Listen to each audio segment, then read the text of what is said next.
Seated. Good morning, everyone. What a stormy weather we have. But praise God, we all are safe. Amen? So sa pagpupuri po natin sa Panginoon, kahit gaano kalamig sa labas, ramdam na ramdam natin yung init dito sa loob. Dahil sa pagmamahal ng Diyos sa atin. Amen po ba? Amen. So are you ready para po sa ating message for today? Amen. Meron po bang mga nag-i-English dito? Meron na.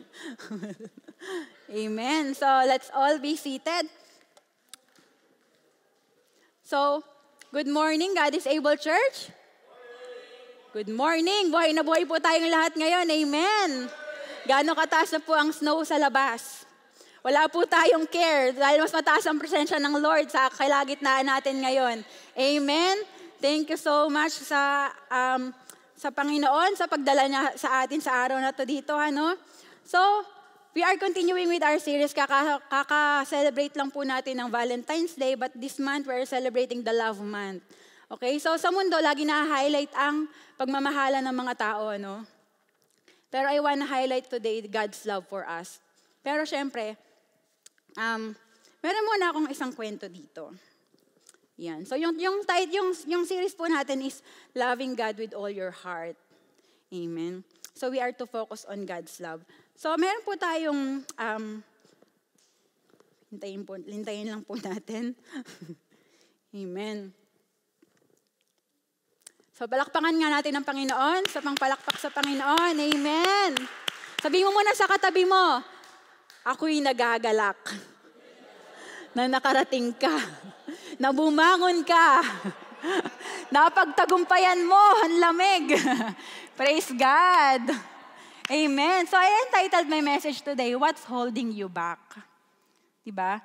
So sa mga nakaraang lessons po talaga, loving God with all your heart. Pero ngayon, I wanna ask, what's holding you back? So before we start, meron ditong isang illustration. Sabi, kung makikita po natin, imagine a gardener. So, medyo, syempre, hindi ko pinakita yung mukha ng gardener. So, blind item. So, imagine a gardener who dedicates time and effort creating a beautiful garden. So, kung makikita natin, mayroong isang hardinero dyan. So, the flowers bloom vibrantly and the trees stand tall. But over time, small weeds begin to grow. At first, they seem insignificant, barely noticeable. But over time, small weeds begin to grow. So hindi masyadong napapansin noong una. So the gardener ignores them, thinking na mamamatay din yan. They won't cause much harm. However, as the days pass, the weeds grow stronger, spreading rapidly until they choke out the very flowers the gardener once cultivated. Now, the gardener faces a choice. Meron pong dalawang choice yung gardener dyan. Either take the time to uproot the weeds or risk losing the garden completely. So, what's my point? Our hearts are like a garden. God created us to love Him fully. We are all a creation of God. Amen po ba doon? But over time, distractions, burdens, and many obstacles keeps us from nakikreep in. And then, if left unchecked, nagkakaroon siya ng root. It takes root, making it difficult to love God wholeheartedly. So today, we will explore might be holding us back para ma-experience natin yung pagmamahal ng Lord so we can fully embrace God's love. So, it says in Matthew 22:37-38, you shall love the Lord your God with all your heart and with all your soul and with all your mind. So that's my key scripture for today. Pwede na tayo mag-close, joke. No. So let us all stand up and let's pray once again. Okay, hallelujah, Lord. Maraming salamat, Panginoon, for this time and for this opportunity that we get to hear your word once again, O God. Lord, would you minister unto us as you minister this message to me, O God, that I may share it, O God, boldly, O God, and that everything that I prepared upon, Lord God, would you override it, O God, and Lord, would you open the hearts of your children right now who are listening to my voice, O God, would they hear you, O God, let them hear you and may you reveal yourself unto them, O God, through this message. Holy Spirit, you are welcome to move in our midst. We welcome you, and Lord, we adore you. We magnify your name. In Jesus' mighty name we pray. Amen. So we may all be seated. So, before we go into my main points, I want us to digest a little bit. Ano ba yung context nitong Matthew 22, 37 to 38? So in this, when Jesus spoke these words, he was quoting Deuteronomy 6:5 kasi may nagtanong doon sa verse 36 na may nagtanong sa kanya na ano ba yung greatest commandment. So Jesus was quoting Deuteronomy 6:5, a central passage in Jewish faith known as Shema. So this commandment is not merely about outward obedience, but talagang yung total package, total, complete, and undivided devotion to God. So, it says here, in the Hebrew words, it says here, you shall love the Lord your God with all your heart. First is with all your heart. In Hebrew word, it means lev. So, it refers to the core of your being, your desires, will, and decisions. That's why in Proverbs 4:23, it says, above all else, guard your heart. For everything you do flows from it.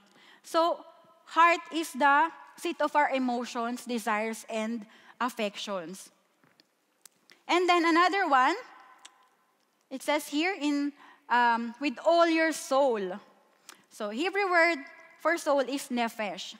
It refers to your entire life or being. Sino ditong may soul ka? I believe lahat tayo may soul. Amen? And then, sabi dito sa Genesis 2:7, then the Lord God formed a man from the dust of the ground and breathed into his nostrils the breath of life, and the man became a living soul, nephesh. May mga natututunan po ba tayong Hebrew word? First is lev, the heart. And then the soul is nephesh. And then thirdly, you shall love the Lord your God with all your heart and with all your soul and with all your mind. In Greek word, mind is dianoia. Refers to your thoughts, reasoning, and understanding. Romans 12:2, it says, do not conform to the pattern of this world, but be transformed by the renewing of your mind. Diba? Kung makikita natin total package po yung kailangan nating pagmamahal sa Lord. Hindi lang pwedeng mahalin natin sa Lord ng heart natin through emotions. Hindi din pwedeng hindi natin ito pwedeng paghiwa-hiwalayin kasi it has to sum up. Diba? Our mind, our heart, soul, and mind. Yun po ang nire-require sa atin. Yung buong buo. Kasi pag hindi tayo nagmahal ng buo,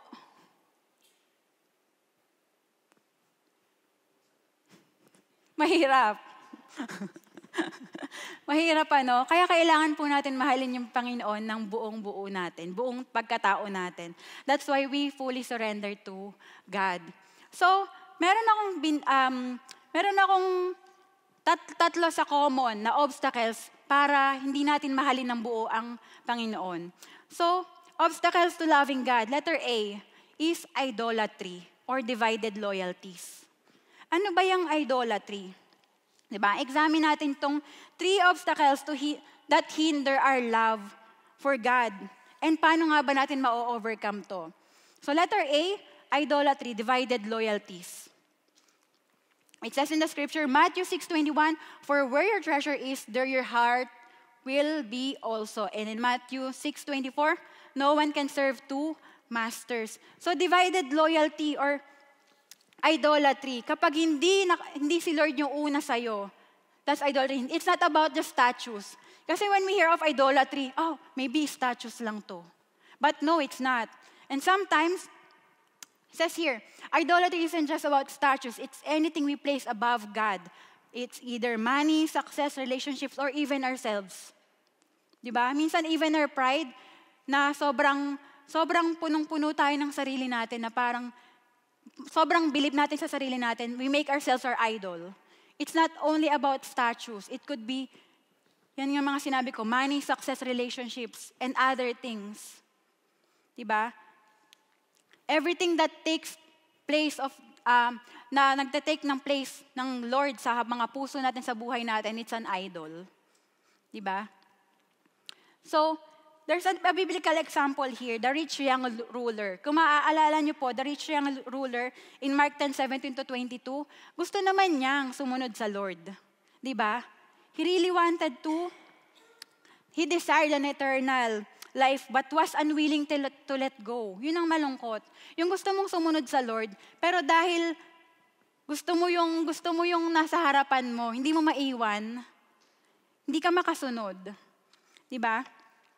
So his attachment to material possessions prevented him from fully following Jesus. So today, this may look like a relentless pursuit of success, kung ano man yung mga hinahabol natin. Social validation, financial security, that takes precedence over our relationship with God. There's nothing wrong with those things. Pero kapag yun na yung focus natin, it hinders us. It's our number one obstacle. Dito po sa Canada, kaya nga pag nagpa-fasting, laging nare-reveal sa akin ng Lord na pag merong abundance, we are living in an abundant country, right? Kahit na low income ka pa, you can have it all, right? So, parang hirap hanapin ng Lord. Kung hindi mo siya talaga intentional na isisik, mahihirapan ka talaga. It would be an obstacle kasi we are living in a country na talagang flowing with milk and honey. Diba? You can have double job, triple job. Diba? Pero kapag malayo ka sa Lord, wala. It feels void and empty. It feels void and empty. So what's the other one? What's another one? So what treasure is holding your heart right now? So what would it look like to surrender it to God? So in this message, I also added some reflection questions. Now, along the way, pwede nating tanong sa sarili natin. No? So letter B, what's letter B? Number 2, letter B, busyness or no room for God. In Luke 10:41-42, Jesus says to Martha, "You are worried and upset about many things, but few things are needed, or indeed only one. Mary has chosen what is better." And in Psalm 46:10, "Be still and know that I am God." So sa busy, sino dito busy? Busy. Pero hindi productive. Diba? Busy ka kanood ng Netflix, busy ka kaka-crochet, or busy ka ka-computer. Diba? Sometimes it's an obstacle para ma-experience natin yung pagmamahal ng Lord. Diba? It's another obstacle na maging busy tayo kasi busyness can distract us from God. Sometimes, I always check my heart kasi I like doing things na nakaka-busy. Bukod sa studies ko, marami akong ginagawa. And before, napagtagumpayan ko na siya kasi whenever I'm stressed sa school, I would do something else. Kuwari, merong report na magka-come up. Ngayon, meron kaming puro presentation ng group. Siyempre, you have to read all the papers. Pag nakita ko na yung 20 pages na papers, I'm so overwhelmed na gagawa ako ng ibang bagay, na more work. Talagang, Lord, ayoko ng ganitong cycle na nagkakraming ako at the end. But praise God na pagtagumpayan ko na siya, na hindi na ako nagkakraming at the end, na I make sure na magbabasa ako kahit 5 page ngayon. Kasi it takes practice, di ba? It takes discipline. Di ba yung mga pinagkakabisihan natin ngayon, ano ba yung mga bagay na yan? Does it add value to our lives? So, busyness can distract us from God. So, dito kay Martha, di ba? Walang masamang maglingkod sa Diyos. Di ba?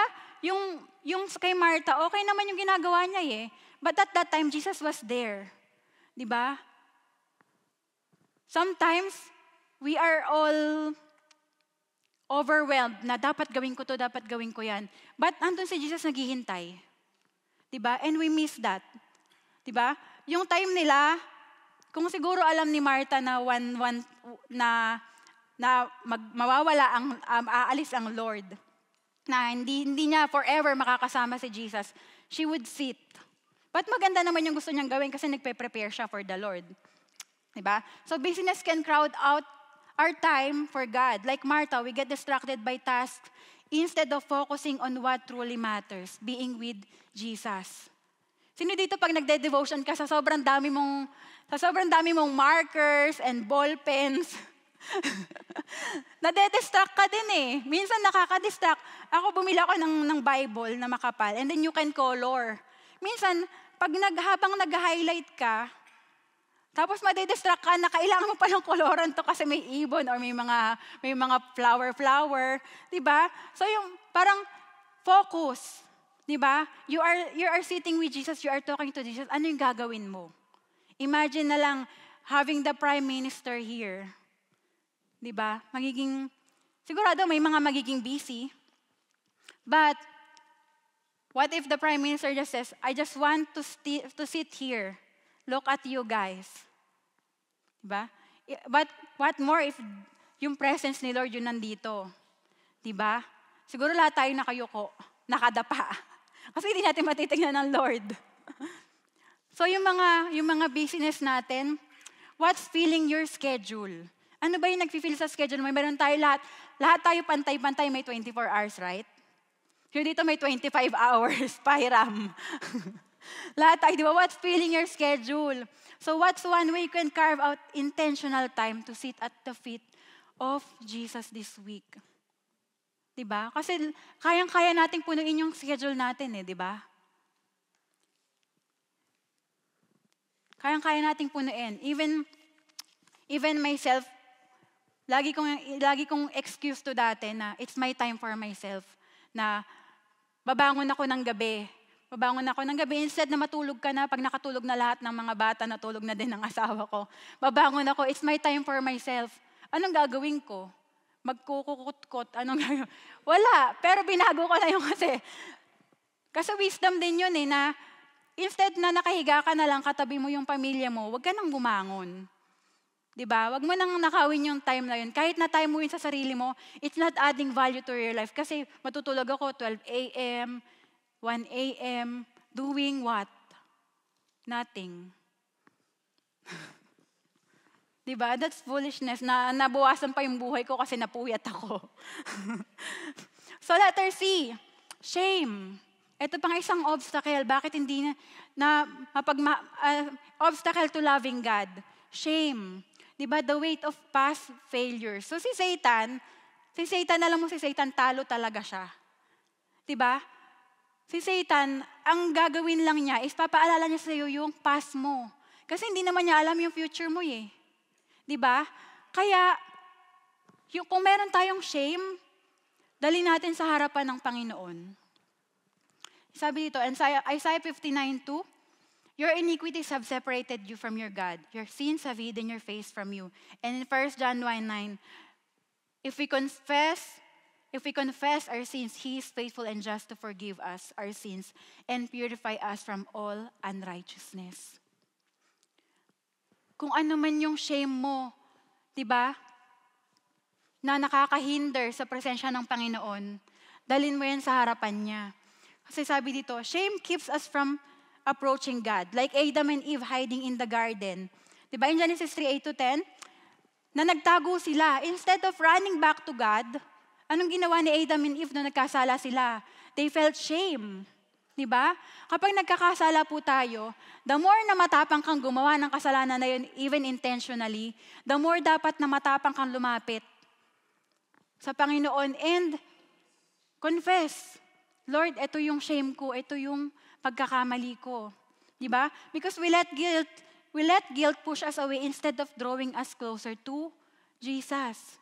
Gusto lang naman ni Lord maging honest tayo sa Kanya. Diba?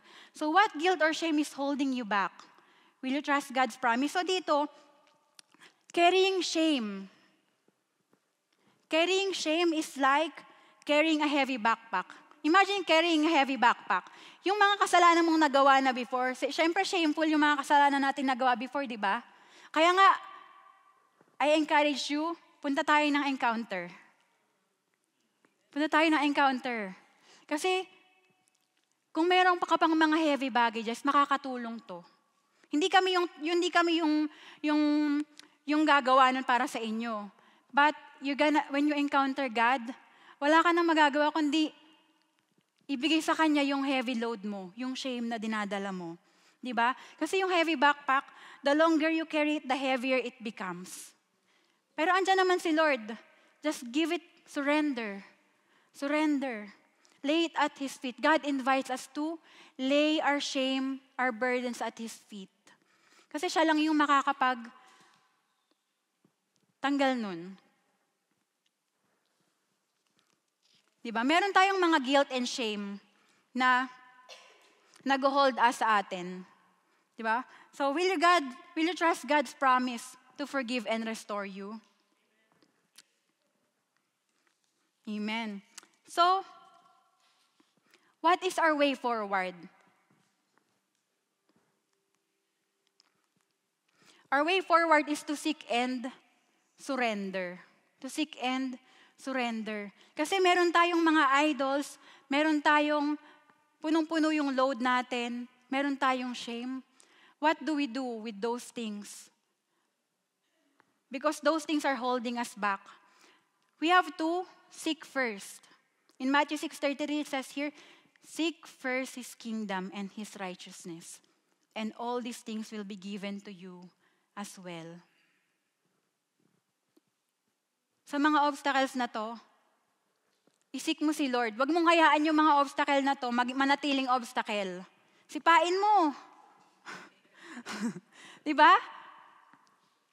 And seek God. Kasi kung wala po ang Lord sa buhay natin, wala tayong magagawa. Kanina nga sa lesson namin, resurrection, kung hindi nag-resurrect si Jesus Christ, wala tayong ngayon. Wala tayong tinatayuan. Tayo yung kawawa. Nag-aaksaya tayo ng laway, ng buhay, ng service. Pero, nag-resurrect siya. So, tuloy tayo. Tuloy ang laban. Amen? So, in Proverbs 3:5-6, trust in the Lord with all your heart and lean not on your own understanding. In all your ways, submit to Him, and He will make your paths straight. Sino po makakapagdiretso lang ng path natin? Si Jesus lang. Kahit ano pang pinag-aralan natin, kahit na tayo na yung pinakamataas yung IQ sa buong mundo. Kung hindi tayo nagtitiwala sa Lord ng buong puso, wala po. Diba? Maybe we can gain material things, material possession, but at the end, we're gonna be empty. We're gonna come out empty. So, kailangan po natin na magtiwala tayo sa Panginoon. So, another practical steps, surrender your heart. Seek God daily. Paano ba mag-surrender ng heart sa Panginoon? How is it like to surrender your heart to God? Para matanggal yung mga obstacles na yan. It's every day by reading God's Word. Kasi pag hindi tayo nag-surrender, anong ginagawa sa mga hindi nagsusurrender? Binabarel. Binabarel, no? Gusto mo ba yon yung... But you know God, He will keep on chasing us until we really fully surrender. His love will keep on chasing us. Hindi niya tayo ahabulin with yung rifle. But, He's gonna chase us. Anak, balik ka.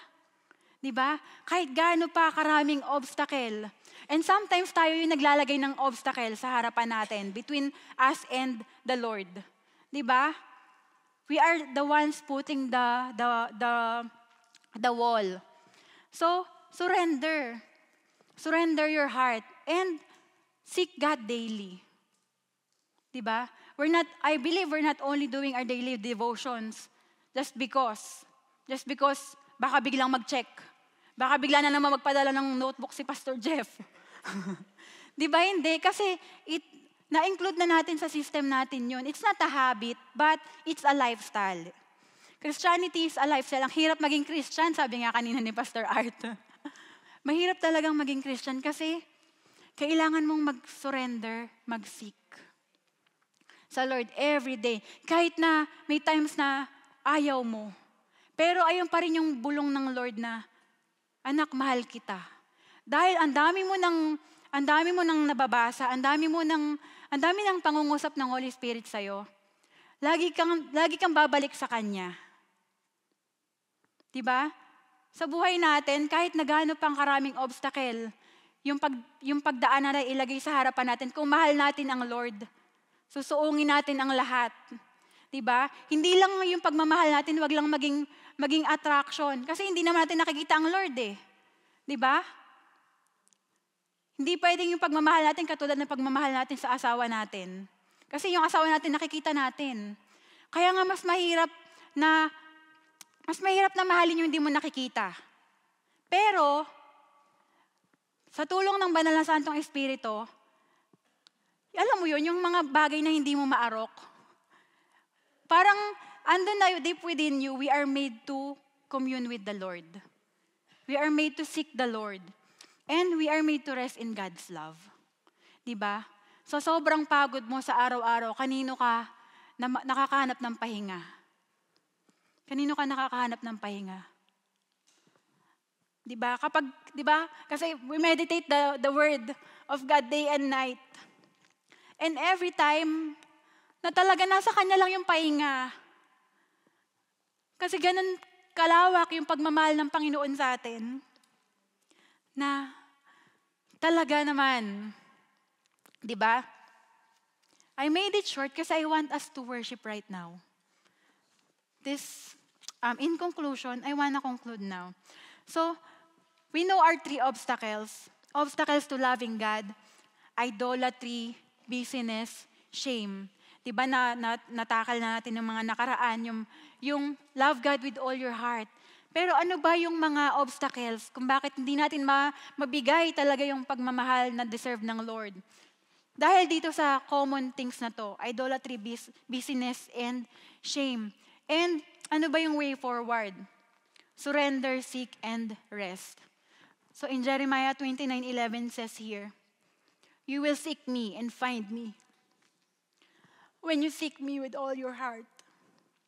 So at those times talaga na kapag parang hindi natin maramdaman na mahal natin ang Lord, don't crucify yourself. Diba? Lord, bakit parang hindi kita mahal today? Diba? Just surrender, lumuhod ka, magpatira pa ka sa presensya ng Panginoon. Diba?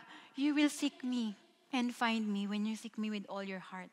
So right now, what's holding you back from loving God fully? Is it a divided heart, a busy schedule, or unresolved shame? So I want us all to stand up as we reflect on this message. So I want you to bring you back to the essence of worship. Because sometimes, or most of the times, we neglect our time with God, our worship with God. We sometimes think na worship is just singing to God. But actually, worship is our lifestyle, our personal, unfiltered connection with God.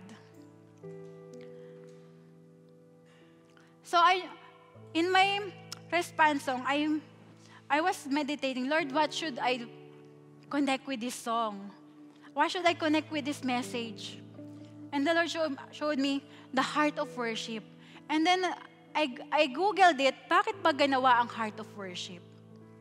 It says here, the song Heart of Worship was birthed out of a moment when a church realized they had made worship more about the music, the performance, and the experience, rather than about Jesus Himself.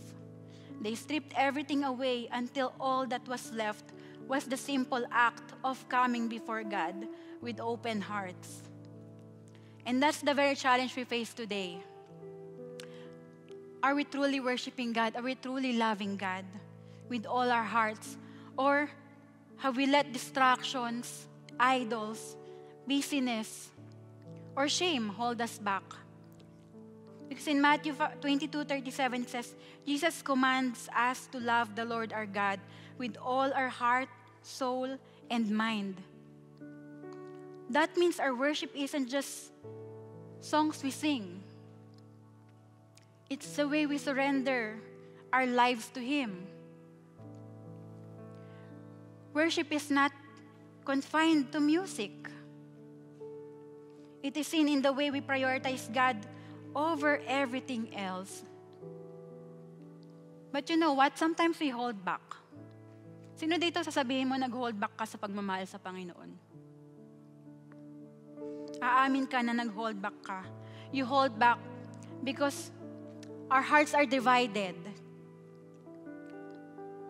We are pulled between God and the things of this world. We hold back because we are too busy. We allow the cares of life to crowd out the presence of God. And we hold back because we are weighed down by shame. We believe the lie that our past disqualifies. Our past disqualifies us from coming to Him, from coming home, from coming before God. Yet here's the truth. God has never held back His love for you and for me. Because in Romans 8:38-39, it reminds us that nothing, not trouble, hardship, sin, or failure can separate us from the love of Christ. God the Father gave everything. He sent His Son, Jesus. And you know what? Sometimes you feel defeated. And sometimes you feel like you're not worthy of God's love. But you see in the scriptures, He did not hold back. God the Father did not hold back His Son. He gave His Son for all of us, even to your enemies, even to the most difficult person in your life, even kahit ikaw mismo. Sometimes you feel like yourself, I am the most difficult person. But no. Kahit ganyan ka, may nagmamahal sa'yo. God the Father did not hold back. Diba? And even Jesus Himself held nothing back, even to the point of dying on the cross for our sake. Ganun po tayo kamahal ng Panginoon. He did not hold back. He did not hesitate. Kung i-imagine natin ngayon, yung buhay natin, na parang wala lang. Na parang okay lang. Wag muna akong lumapit sa Lord. Busy ako eh. Okay lang, ang dami kong possession, ang dami kong materials. Parang hindi ko pa kailangan ng Lord. Pero kahit na ganun yung ginagawa natin, mahal po tayo ng Lord. He's just waiting for us to come back. For us to come back. So now the question remains, what is holding you back from fully surrendering to Him? Kung idolatry man yan, lay it before the Lord and declare that He alone is your greatest treasure. Kung business man yan, huminto ka muna kapatid. When was the last time na pinakinggan mo yung still small voice?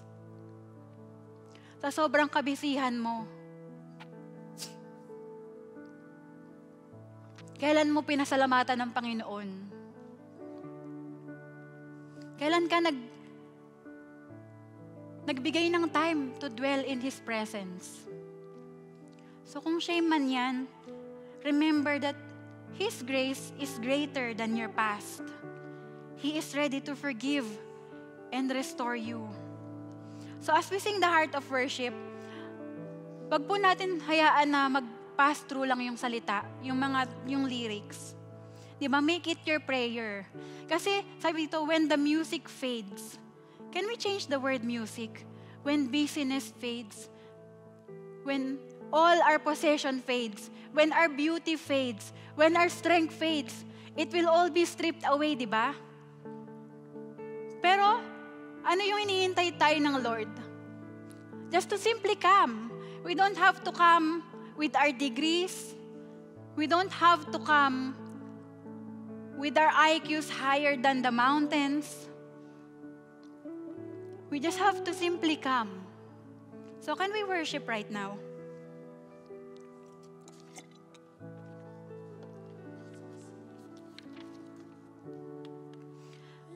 Sick fades and all is stripped away, and I simply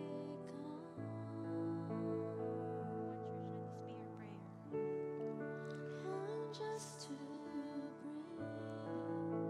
something that's of worth that will bless your heart. So when the music fades and all is stripped away, and I simply come,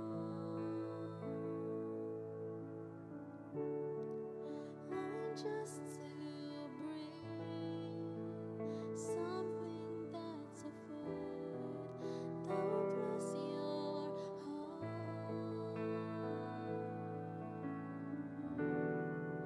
When the music fades and all is stripped away, and I simply come,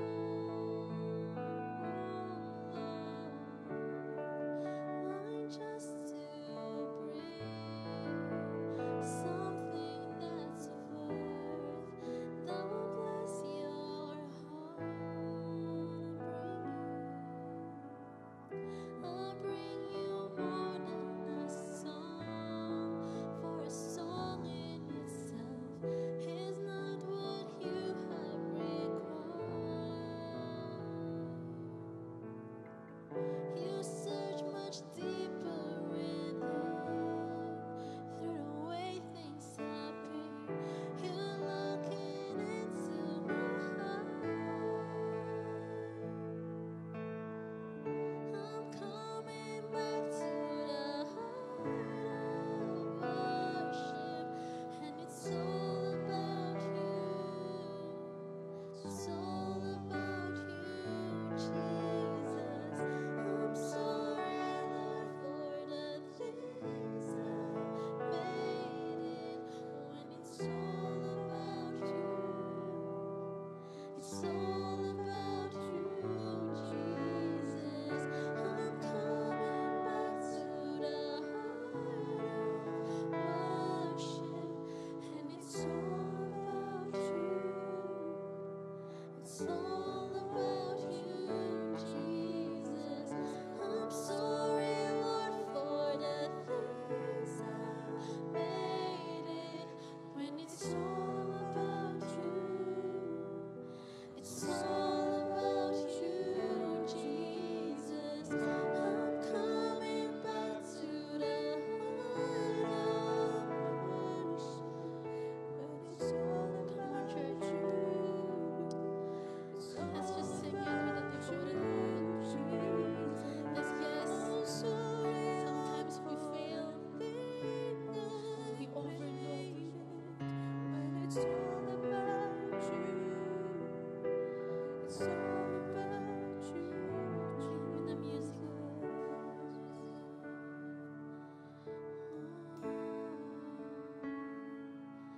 Jesus, one more time, let's all sing. When the music fades,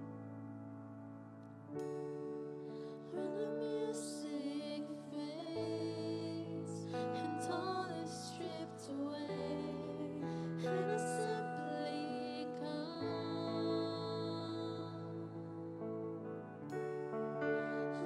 just to bring something that's worth that will bless your heart. I'll bring you more than a song, for a song in itself is not what you have required. You search much deeper within, through the way things appear. You're looking into my heart. Coming back to the heart of worship, and it's all about you. It's all about you, Jesus. I'm sorry, Lord, for the things I've made it. When it's all about you, it's all about you, Jesus. I'm coming back to the heart of worship, and it's all about you. It's all about you, Jesus. I'm sorry, Lord, for the things I've made it. When it's all about you, it's all about you, Jesus. Come on, church. Can we sing this song again? And just think about what worldly possessions are you holding back? Or what's your heart posture right now that's holding you back from giving the love that God truly deserves from us? Just to bring something that Amen. Come on, can we just reflect? will bless your heart.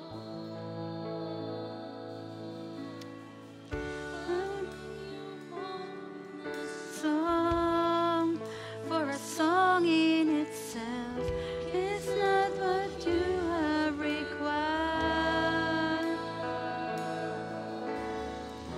You search much deeper within, through the way things appear.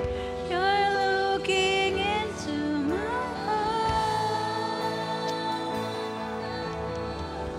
I'm coming back to the heart of. Yes, Jesus, we are coming back. Yes, oh Lord, it's all about you, oh God. I'm sorry, Lord, for the things I made it. When it's all about you, it's all about you, Jesus. I'm coming back to the heart of worship. It's all about you, Jesus.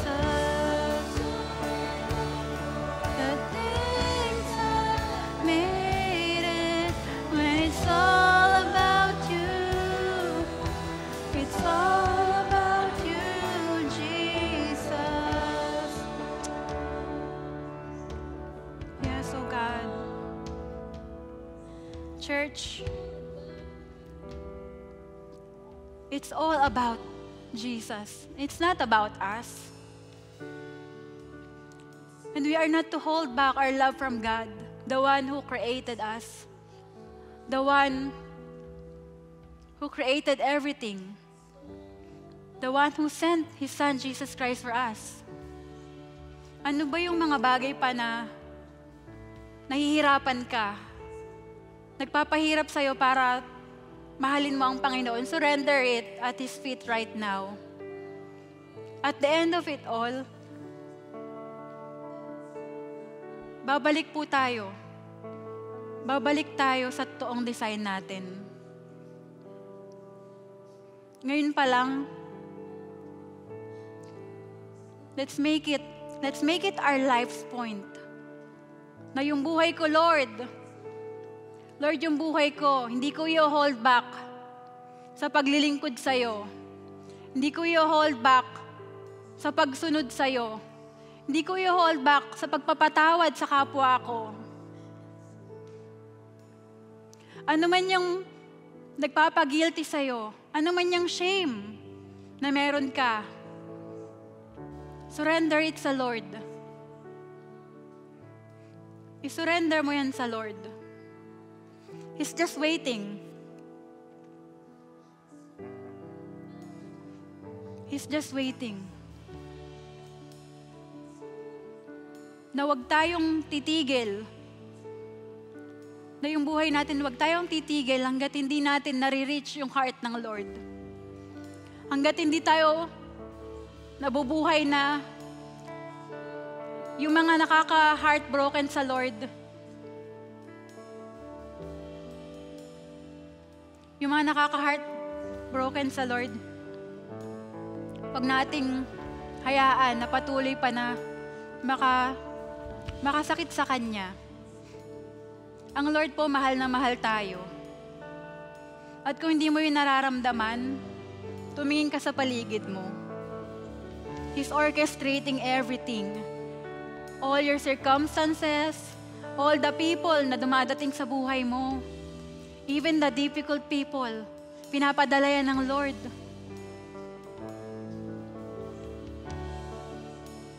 Even your hardest situation, ibibigay ng Lord para pumunta tayo sa Kanya, for us to seek Him, to worship Him, not only with songs, but really, yung buhay natin. Kung hindi mo nakikita yung halaga ng buhay mo, I just wanna repeat it again. Merong namatay para sa'yo. Merong isang ama, hindi niya hinold back yung nag-iisa niyang bugtong na anak para mamatay sa'yo. Akuin lahat ng kasalanan mo, lahat ng guilt mo, lahat ng shame, lahat ng pagkakamali mo. At yung anak na pinadala niya, hindi din siya nag-hold back. Hindi siya nag-hold back. Hindi siya nag-complain. Kahit na ang daming obstacle, yung pagdadaanan ng Panginoong Hesukristo, hindi siya nag-hold back dahil mahal niya tayo. Dahil sa lubos niyang pagmamahal sa atin.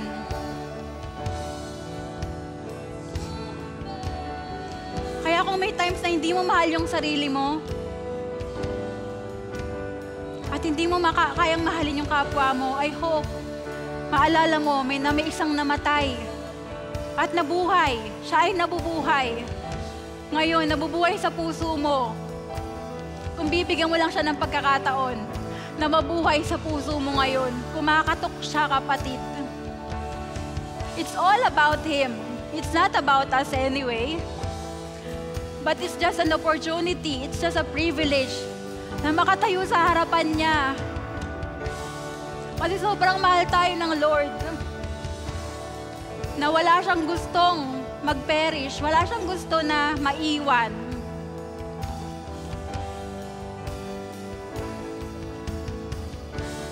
Haharap po tayo lahat sa Lord. Lahat tayo haharap sa Lord. Kaya ba nating sabihin, Lord, binigay ko yung buo kong buhay para mahalin ka, para mahalin yung mga tao na binigay mo sa akin. Yes, so God, it's all about you, oh Jesus.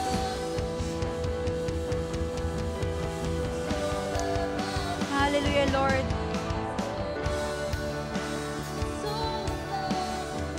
One more, church, once more. Let's sing us this song. It's all about you. It's all about Him.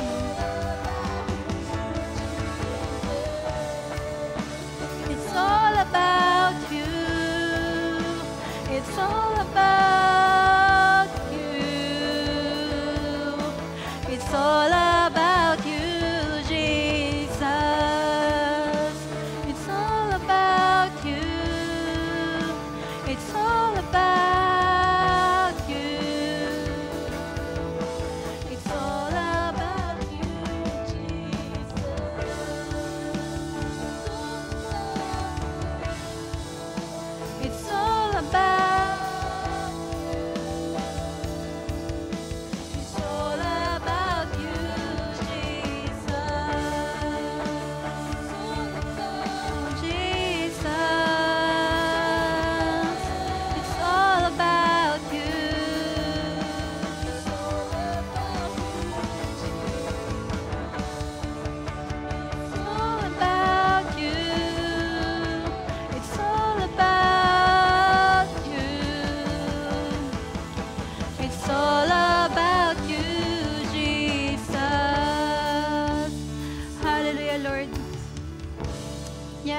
Jesus.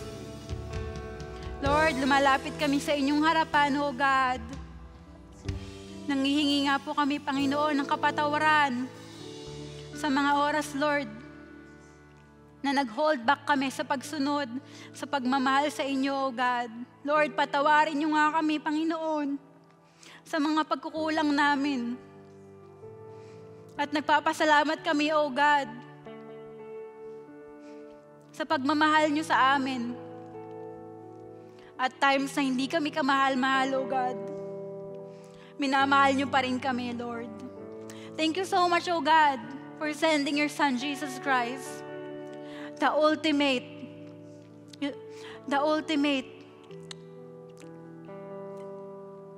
yes, O God, the ultimate, Panginoon, ng pagmamahal niyo sa amin. Maraming salamat, Panginoon. Despite all our wickedness, our hard hearts, O God, patuloy niyo pa rin kaming minamahal, O God. At Lord, yung pagmamahal niyo nga po na to, yung bumago nga po sa amin, O God. Tulungan niyo nga po kami, Panginoon, na magbago, O God. If we are selfish, O God, if we have our own ambitions, O God, Lord, may these ambitions, Panginoon, aligned into yours, O God. And Lord, I pray, O God, na i-desire namin, Panginoon, na yung buhay namin is gonna be a testament. It's gonna be a testament of your love. How we love, O God, others around us, O God. Turuan mo nga kami, Panginoon, na patuloy na mag-surrender sa inyo, Panginoon. Surrender sa pagmamahal niyo, O God. Patuloy na mag-seek sa inyo, O God. Lord, magkaroon nga po kami, Panginoon, ng uhaw sa inyong salita, O God, sa inyong presensya, O God. Hanapin nga po namin, Panginoon, yung presensya niyo, O God. Lord, apart from you, we can do nothing. Apart from you, our life is void.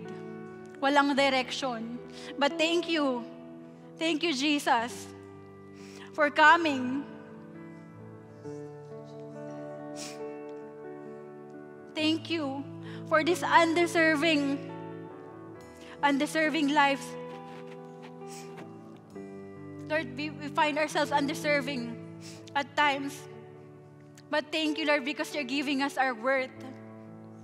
You always tell us we are your children, O God, for calling us your children, O God. Thank you so much, Lord. Thank you so much, Lord, for your love that overflows, Panginoon. Even though at times, Lord God, we are selfish. We chase after idols. We fill our schedules with a lot of things na nakakapagpalayo sa inyo. And we carry our shame. But right now, Lord, we surrender everything. Lord, would you break the chains of shame? Would you break the chains of pride? Oh God, Lord, make us humble. Humble us, oh God, that we may be an effective ambassador of you, oh God. Thank you, Jesus, for your love. And thank you, Holy Spirit, for guiding us, for giving us the conviction, and for the words where we don't have any words to speak. Thank you so much, oh God. Thank you so much, Lord, for your love, for your comfort. It's just so overwhelming to feel your love for the sinners like us, for calling us your children. Oh God, thank you so much, Lord.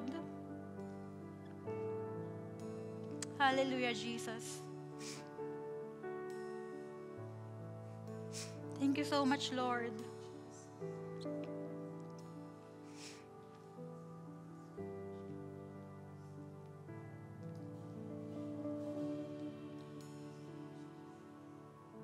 Hallelujah, Jesus.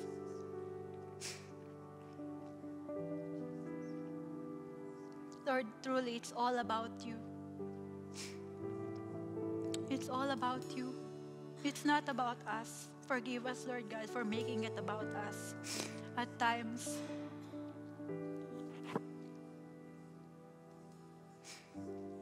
Lord, would you break our hearts for what breaks yours, that we may be able, oh God, to live and serve. To live and serve others as you want us to disciple others as you want us to, oh God. Hallelujah, Jesus. Thank you so much, Lord, for this service, oh God.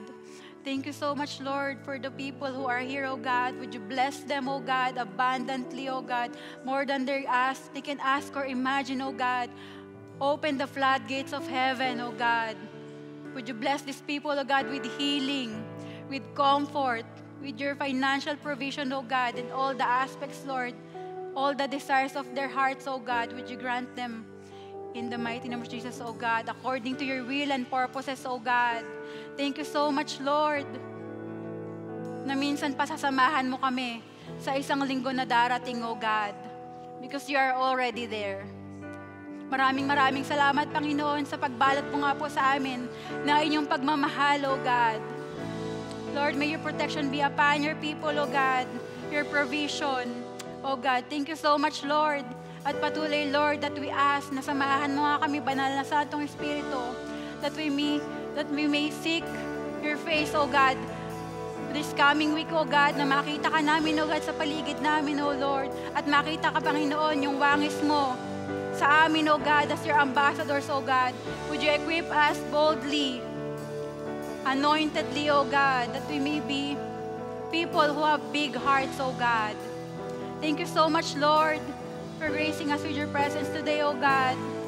Lord, you deserve the praise, all the praises, all the adoration, oh God, all the thanksgiving. You alone deserve it, oh Jesus. Hallelujah, Lord. Thank you so much, oh God. In Jesus' name we pray. Amen.